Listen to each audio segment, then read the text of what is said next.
नमस्ते दोस्तों, मेरे चैनल में आप सभी का फिर से स्वागत है। इस वीडियो में हम विल और वुड में क्या डिफरेंस है, इस वीडियो में हम सीखने वाले हैं। तो आप वीडियो को पूरा देखिए। आइए शुरू करते हैं।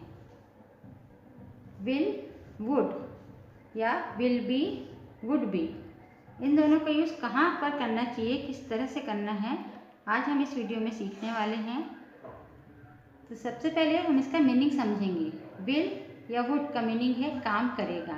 ये दोनों का मीनिंग एक ही है, काम करेगा। वुड बी, विल बी और वुड बी, इसका मीनिंग है काम कर रहा होगा। दोनों का मीनिंग सेम है, लेकिन इनमें थोड़ा डिफरेंस है ना। देखिए, विल का यूज़ कब किया जाता है? भविष्य की संभावना को बताने के लिए होता है ना, फ्यूचर की संभावना को बताने के लिए।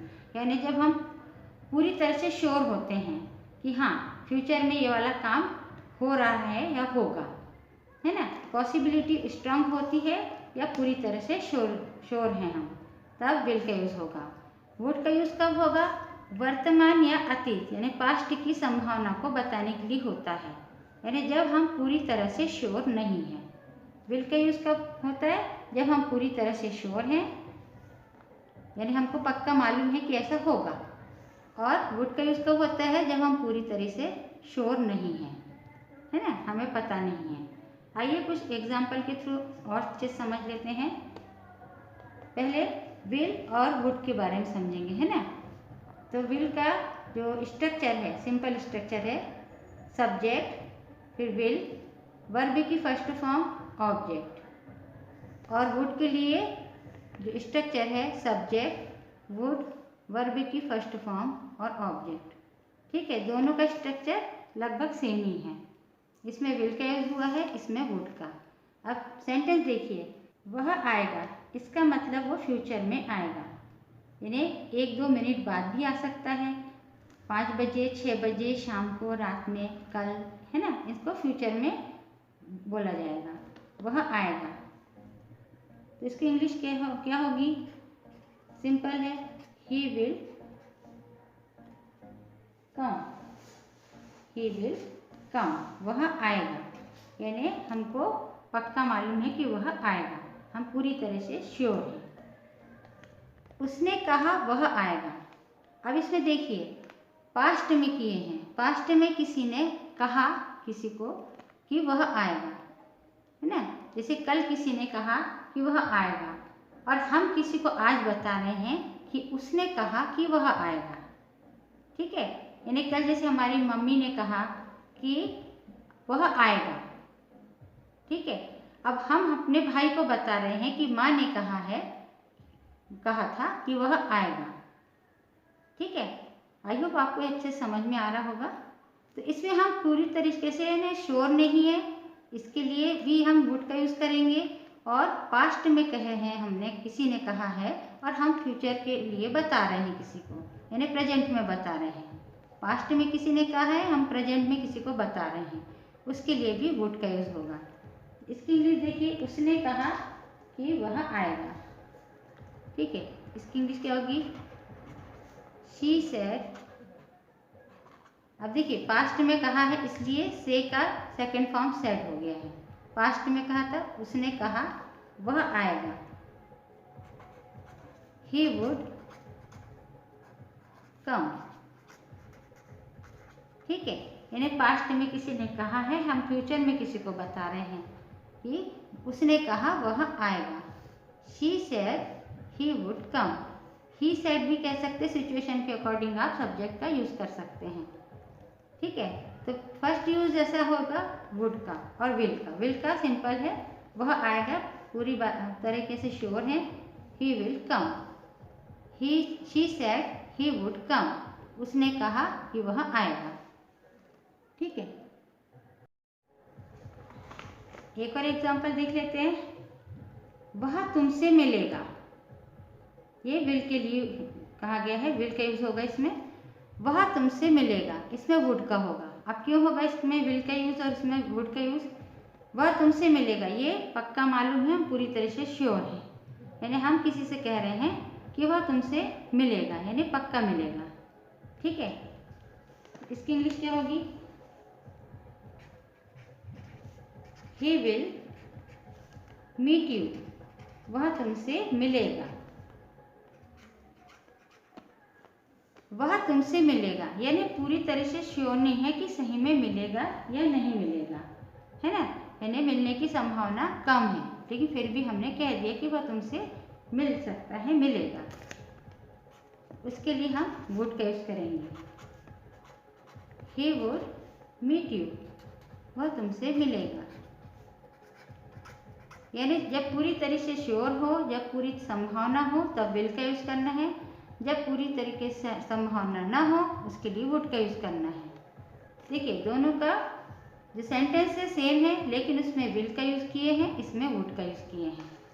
ठीक है, अब नेक्स्ट सेंटेंस सब स्ट्रक्चर देख लीजिए। सब्जेक्ट विल बी, अब विल बी और वुड बी के बारे में हम पढ़ेंगे। इसका मीनिंग क्या होता है, काम कर रहा होगा, है ना, दोनों का मीनिंग सेम है, लेकिन विल बी का यूज कब करना है, वुड बी का यूज कब करना है, ये सीखेंगे। विल बी के यूज के लिए स्ट्रक्चर है सब्जेक्ट विल, फिर बी, वर्ब की फर्स्ट फॉर्म में आईएनजी ऐड करेंगे और फिर ऑब्जेक्ट यदि हो तो। अब इसमें देखिए वुड बी के लिए स्ट्रक्चर है सब्जेक्ट वुड बी, वुड के बाद बी, फिर वर्ब की फर्स्ट फॉर्म, उसमें आईएनजी ऐड करेंगे और ऑब्जेक्ट। अब इसको भी एग्जाम्पल के थ्रू समझ लेते हैं। वह काम कर रहा होगा, है ना, जैसे हम अभी यहाँ हैं और हम किसी से कह रहे हैं, किसी ने हमसे पूछा वो क्या कर रहा होगा, तो हम कहेंगे कि वह इस समय या कल इस समय वो काम कर रहा होगा। यानी हमको पूरी तरह से हम श्योर हैं, हमको पता है कि वो 11 बजे काम करता है या 12 बजे काम करता है, तो हम किसी से कह रहे हैं कि वह इस समय काम कर रहा होगा, है ना। कोई हमसे इस तरह से तो नहीं पूछता है कि वह इस समय क्या कर रहा होगा, कोई भी कहते हैं वो क्या कर रहा होगा, तो हम भी सिंपल वे में आंसर देते हैं वह काम कर रहा होगा। तो इसके लिए इंग्लिश क्या होगी, हम पूरी तरह से श्योर है तो ही विल बी वर्किंग, वह काम कर रहा होगा। इसके लिए हिंदी में हम इस तरह से बोलते हैं वह क्या करता होगा, तो वह काम करता होगा, है ना। तो हिंदी में हम इस तरह से कहते हैं, लेकिन इंग्लिश में हम ही विल बी वर्किंग इस तरह से ही कहेंगे। उसका दोनों का सेंस एक ही है, वह काम करता होगा या काम कर रहा होगा, क्योंकि लास्ट में क्या बोले होगा, है ना। तो वह काम करता होगा या वह काम कर रहा होगा फ्यूचर में, इसमें पॉसिबिलिटी स्ट्रांग है, इसलिए हम विल का यूज कर रहे हैं। He will be working. अब वुड बी के लिए देखिए वह काम कर रहा होगा, इसमें भी ये वह काम कर रहा होगा, लेकिन पूरी तरह से श्योर नहीं है कि वो काम कर रहा ही होगा, है ना। जैसे हमसे किसी ने पूछा कि वो क्या कर रहा होगा या क्या करता होगा, कि हम संभावना कम है तो इस तरह से कहेंगे वह काम कर रहा होगा, यानी हमको पूरा पता नहीं है, लेकिन हो सकता है वह काम कर रहा होगा, है ना।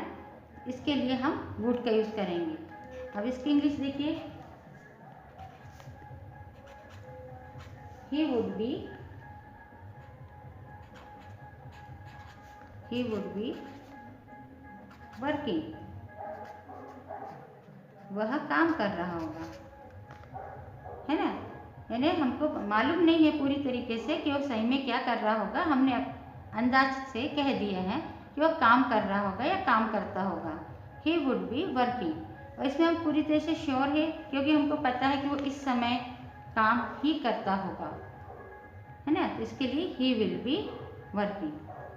अब नेक्स्ट एग्जाम्पल है वह आ रहा होगा, वह आ रहा होगा, यानी हमको किसी ने पूछा कि जैसे पापा कहाँ हैं, कब आएंगे, क्या कर रहे हैं, तो हम कुछ बता सकते हैं, हमको मालूम है 5 बजे पापा जैसे घर में आ जाते हैं तो पापा आ रहे होंगे, या भाई कहाँ है तो भाई आ रहा होगा, क्योंकि हमको पक्का मालूम है कि वो इस समय रास्ते में होगा, आ रहा होगा, आता होगा, है ना।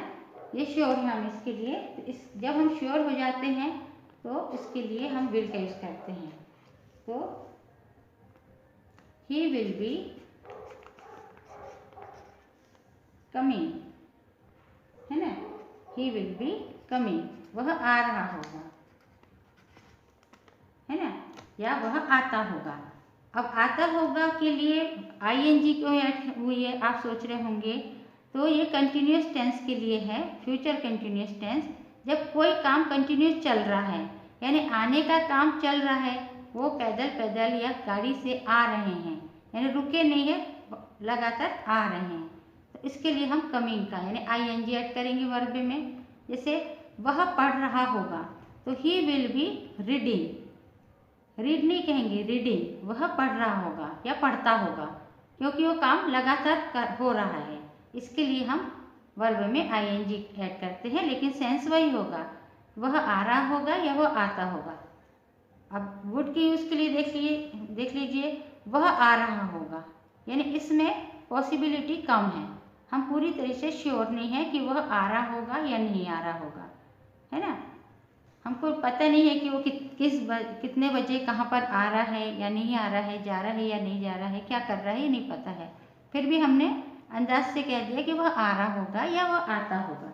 जब हम पूरी तरह से श्योर नहीं होते हैं तो उसके लिए हम वुड का यूज़ करते हैं, वुड बी का।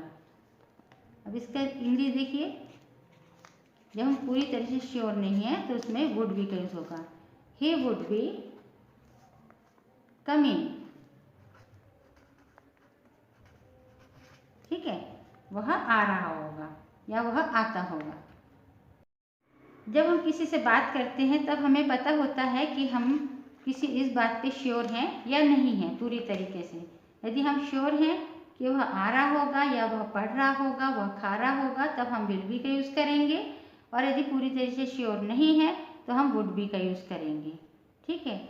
आई होप आपको ये डिफरेंस अच्छे से समझ में आ गया होगा कि विल का और वुड का यूज़ कहाँ करना है, विल बी का और वुड बी का यूज़ कहाँ करना है। वीडियो को पूरा देखने के लिए धन्यवाद। वीडियो कैसे लगी कमेंट करके ज़रूर बताइए। वीडियो यदि पसंद आई हो तो वीडियो को लाइक, शेयर और चैनल को सब्सक्राइब कीजिए, और इन सभी सेंटेंस की अच्छे से बोल कर प्रैक्टिस कीजिए। नमस्कार।